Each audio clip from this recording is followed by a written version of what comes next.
Pertandingan timnas Indonesia U17 melawan Brazil baru saja selesai. Ya, pertandingan ini memang dimenangkan oleh Brazil dengan skor 4-0. Secara permainan, gue melihatnya sebenarnya tim nasional Indonesia kita mampu mengimbangi sebenarnya. Permainan Brazil itu mereka awalnya hati-hati sebenarnya. Mereka tidak mau terburu-buru dalam hal menyerang. Mereka memang melihat situasi. Dan kita pun sebenarnya mampu mengimbangi. Bahkan kita berani melakukan build up. Ini yang gue senang sebenarnya. Garuda Muda tidak terlalu inferior ketika kita bertemu dengan Brazil. Yang jadi masalah memang kita selalu kena gol cepat ya. Jadi Brazil itu berhasil mencetak gol di, gue lupa menit berapa, tapi emang sangat cepat sekali. Dan sepertinya memang masih ada grogi dari pemain timnas kita, yang menurut gue harusnya di game kedua harusnya itu udah nggak perlu ada gitu, nggak perlu ada grogi-grogian. Tapi sepertinya karena hal itu akhirnya kita kebobolan cepat. Tapi seiring dengan kita yang sudah kebobolan cepat pun, kita masih bisa bangkit kalau gue melihatnya. Permainan kita masih bisa mengimbangi, walaupun kita agak susah untuk sampai ke final third. Tapi ya kalau gue ya, prinsip sepak bola gue ketika kita melawan tim yang lebih kuat, kita harus tahu dulu caranya bertahan seperti apa. Nah, melawan Brazil pun kita sepertinya agak susah untuk mendapatkan cara bertahan yang baik. Karena sebenarnya cara bertahannya udah benar.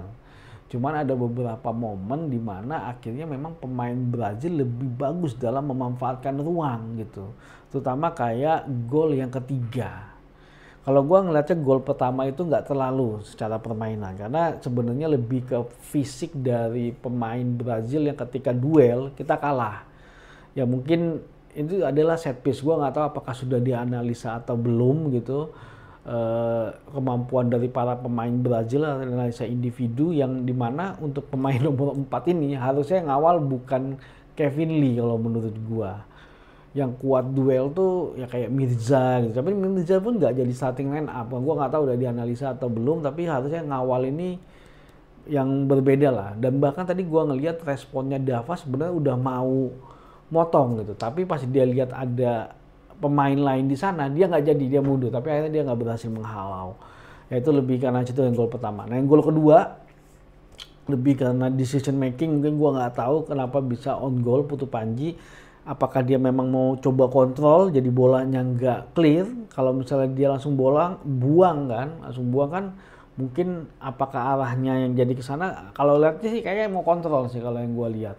Karena kalau langsung buang harusnya kakinya tuh langsung rendang gitu. Ini kayaknya dia mau coba kontrol bolanya, tapi akhirnya malah ngarah ke arah gawang gol kedua. Nah, gol ketiga ini yang memang kalau nggak salah long shoot kan, gol long shoot dari itu apa gol keempat yang long shoot ya, gue lupa ya. Itu gol ketiga yang mana ya? Aduh, gue lupa gol ketiga. Tapi intinya ada gol yang long shoot yang memang itu adalah kesalahan kita tanpa ada pemain menutup. Oh, gol ketiga gue inget. Iya, gol ketiga adalah cutback dari pemain Brazil dan di situ memang nggak ada. Nah, gol ketiga sama gol keempat ini memang kita di tengahnya kurang gitu, Jadi mereka selalu bisa dapat dan second ball pun kita nggak bisa dapat gitu, Nah ini yang jadinya memang jadi PR di situ. Ketika gol ketiga keempat mentalnya pun juga udah berubah kalau yang gue lihat udah ini. Untungnya di babak kedua di pertengahan babak ya sepertinya Coach Nova berhasil memberikan wejangan lagi, memberikan motivasi ya supaya bangkit. Dan gue salut sebenarnya Putu Panji walaupun dia udah mencetak on goal gitu, tapi mental dia masih bagus, mainnya fight banget dan sayangnya dia cedera. Nah, gue takut mudah-mudahan dia nggak apa-apa ya. Karena tadi gue lihat di permainan itu dia sampai kebentur kepalanya 2 kali atau 3 kali gitu. Dan akhirnya dia nggak kuat, dia harus ditandu keluar lapangan. Karena takutnya ada geger otak ya, karena belakangnya kena. Ya mudah-mudahan kita doakan semoga kapten timnas U17 baik-baik aja, Putu Panji nggak ada masalah. Nah balik lagi ke masalah permainan gitu. Kita kalau konsisten gitu, menurut gua kita bisa lawan Honduras.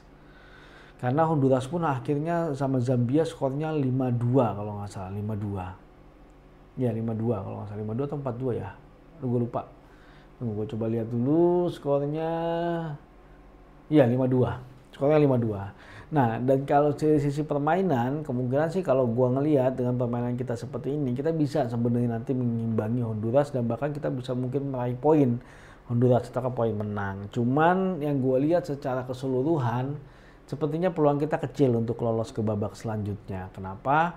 Karena udah ada 7 tim yang saat ini peringkat ketiganya sudah punya poin. Nah, kalau mereka berhasil menang, ya agak susah gitu. Karena poin kita bisa jadi akan kalah dengan mereka. Karena maksimum poin kita adalah angkanya 3. Tapi tergantung nanti, gue belum lihat detail siapa lawannya masing-masing. Dan mungkin akan bisa berpengaruh juga kalau kita bisa menang. Kita bisa merebut 8 peringkat 3 terbaik. Karena peringkat 2 udah nggak mungkin. Peringkat 2 udah miliknya Zambia dan juga miliknya Brazil. Jadi tinggal kita dengan Honduras nih, gimana nih?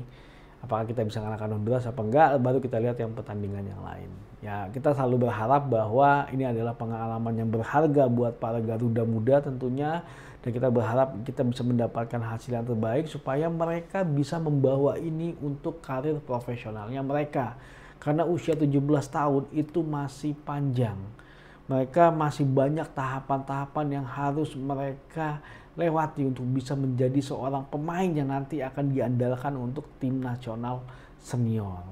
Nggak semuanya mungkin bisa berhasil bermetamorfosis menjadi seorang pemain bola yang bagus, dan itu harus memang diiringi dengan sebuah kompetisi yang bagus, karena tanpa adanya menit bermain itu sangat berat. Ya, mudah-mudahan akan ada muncul pemain-pemain yang menjadi cikal bakal dari pemain tim nasional Indonesia senior yang mungkin mampu membawa tim nasional Indonesia untuk lolos ke Piala Dunia. Tapi menurut gua Piala Dunia 2030 adalah hal yang realistis untuk menjadi targetnya kita. Oke, kita nantikan nanti pertandingan terakhir melawan Honduras seperti apa. Walaupun secara permainan kita secara akhir skor kita kalah, tapi gua cukup puas dengan melihat performa dari adik-adik Garuda muda ketika melawan Brazil. Secara permainan kita mampu mengimbangi, kita nggak inferior, kita bisa nggak peluang sih nggak ada sih peluang, tapi kita bisa mampu beberapa kali membawa bola sampai ke final third. Cuma tadi ada PR juga sih, bukan PR, ada catatan gua masih banyak yang mencoba mengandalkan skill individu. Padahal kalau menurut gua harusnya kita sudah bermain tactical gitu ya. Sama tadi serangan cepatnya juga, serangan baliknya tuh kurang cepat sampai depan. Masih ada delay nunggu gitu. Udah Mirza dari depan udah nunggu, ya udah reshape lagi, udah susah gitu. Kalau misalnya sendirian ya udah bawa aja nggak apa-apa, lepas gitu loh. Jangan kita akhirnya nunggu gitu. Kalau gua ngeliatnya ya, karena susah gitu memang bawa bola sampai ke final third ketika kita ngelawan Brazil. Jadi kalau menurut gua decisionnya harusnya ya udah bawa aja. Kalau yang lain masih lama udah lu bawa aja sendiri, lepas nggak apa-apa. Itu kan tergantung decision makingnya, atau lu langsung syuting atau apa itu bisa. Ya nantilah kita lihat seperti apa ketika melawan Honduras. Mudah-mudahan kita bisa meraih poin dan tentunya kita berharap bahwa tim nasional kita bisa lolos ke babak selanjutnya. Tapi nanti kita lihat maju sepak bola Indonesia.